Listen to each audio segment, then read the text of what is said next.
1 Kings 6:14 through 17. So Solomon built the house and finished.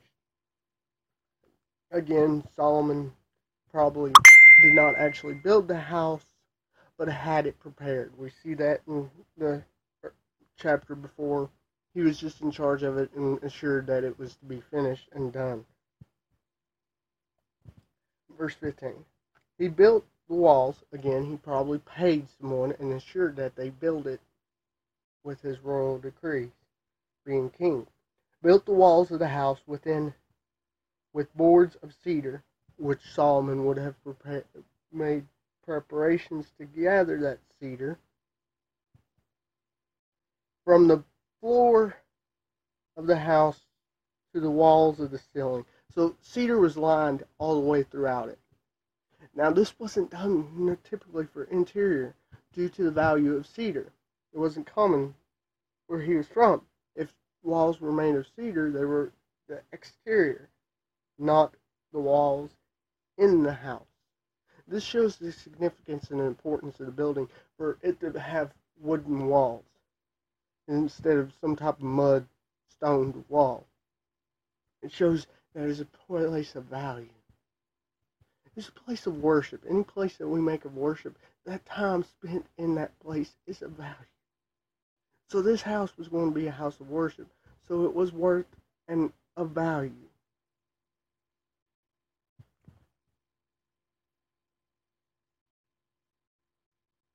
Okay.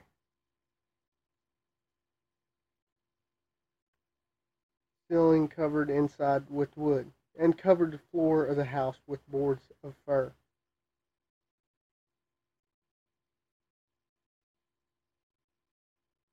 So the floor was wood. Sometimes floors would be stone. Sometimes they'd just be left the way they are. Depending on, they wouldn't do anything with the floor. Because it's the floor, you're going to walk on it.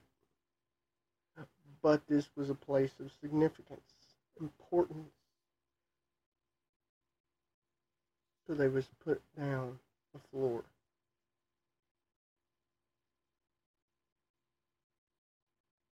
Verse 16. He built 20 cubits on the hinder part of the house, with boards of cedar from the walls to the ceiling. He built them for it within, for an oracle, even of the most holy place. The most holy place is referring to the holies of holies. A cubit is about 3 feet, 3 or 4 feet. And so that's about 60 to 80 feet.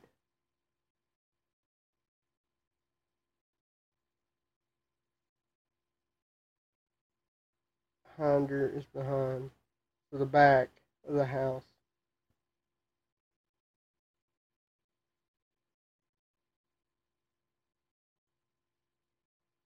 Okay, so he's making sure it's all nice.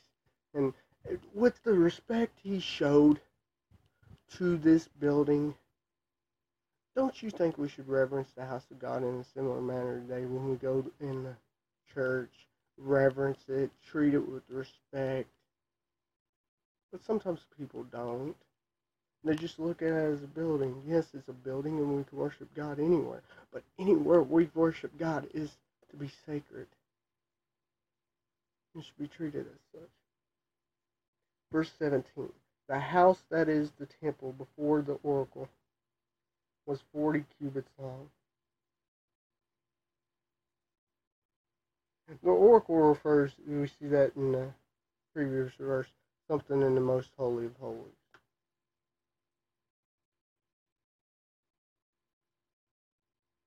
This was a room that was only went in once a year by one person. But it's very significant because it's where the high priest offered up his sacrifice for all of Israel. They could have been like, well, he's only going to be in here once a year for a few minutes. Why treat it important? Because that room is the room that's dedicated for God. It's the room where it's ideal that they meet God. As Christians, we met God when we came to faith in Christ and accepted the testimony of the cross, which Jesus died and rose from the grave for us. We have sacredness with God. We can get that most holy of holies through Christ. That's why he tore the curtain. But the time we spend with God is still to be sacred and is important.